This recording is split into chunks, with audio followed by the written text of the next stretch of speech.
আসসালামু আলাইকুম, সবাই কেমন আছেন? আলহামদুলিল্লাহ, আমি ভালো আছি। আজকে ঘরের সবাই মিলে আমার ঘরে খাওয়া দাওয়া করব একসাথে। আমি রান্না বসিয়ে দিয়েছি। আজকে সাদা খিচুড়ি রান্না করব, সাথে গরুর মাংস থাকবে। আজকে সাদা করে গরুর মাংস রান্না করছি, বাসায় সবাই খাবে তাই। আলুটা ভাজা হয়ে গেছে, এখন আমি মাংসের মধ্যে দিয়ে দিচ্ছি।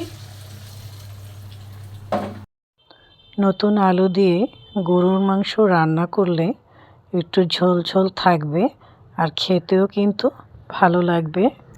অনেক ঠান্ডা পড়েছে, ঠান্ডার মধ্যে খিচুড়ি আর মাংস খেতে কিন্তু দারুণ লাগে।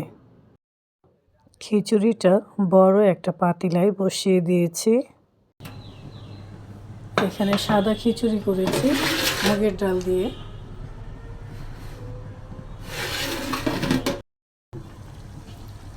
গরুর রুজুরি রান্না করেছি, মুরগির মাংস আর করেছি গরুর মাংস আলু দিয়ে সাদা করে ঝোল করেছি, পায়েস করেছি, সালাদ কেটে নিয়েছি, লেবু কেটেছি,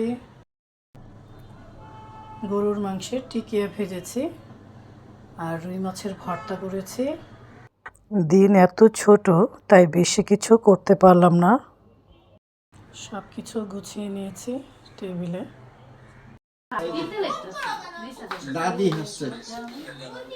আসসালামু আলাইকুম দাদি, কেমন আছে?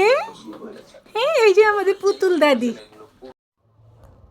সবাই চলে এসেছে, খাওয়া দাওয়া শুরু হয়ে গেছে আর এদিকে মারা বাচ্চাদের খাইয়ে দিচ্ছে। আরেকটা নিয়ে আসো, আরেকটা নিয়ে আসো, এটা হবে। মজু কেন আনছো তুমি? মুন্না,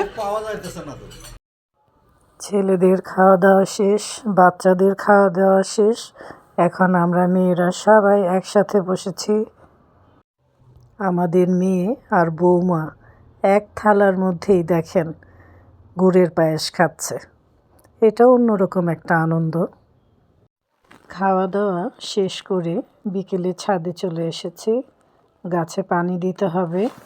মাশাআল্লাহ, জুই অ্যারোমেটিক্স ফুলগুলো দেখেন কত সুন্দর হয়ে ফুটে আছে। গাছটা কি সুন্দর লাগছে, মনে হচ্ছে আর্টিফিশিয়াল একটা গাছ লাগিয়ে রেখেছি। আমাদের নাতনিও আমাদের সাথে ছাদে এসেছে, গাছে পানি দিবে। কি সুন্দর সাদাগুলো ফুটেছে, এই যে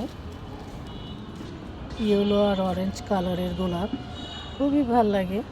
এইখানে আবার দেখেন একই গাছে দুই রকমের ফুল, এটা পিঙ্কি পিঙ্কি কালার। আজকে অনেক সকালে ঘুম থেকে উঠেছি, ছোট ভাই আর ভাবি চলে যাচ্ছে দেশে, মেয়েকে নিতে এসেছে। মেয়ে ইটালি থেকে এসেছে, আমাদের উকিল মেয়ে, আজকে নিয়ে দেশে যাচ্ছে। ওদের সাথে আমার দেবরের মেয়েরা, দেবর, ওর বউ সবাই যাচ্ছে দেশে। এই কটা দিন বাসায় অনেক হইচই ছিল, আজকে একদম নিরিবিলি হয়ে যাবে। যাই হোক, সবাই ভালো থাকবেন, সুস্থ থাকবেন, আবারও দেখা হবে। আল্লাহ হাফেজ।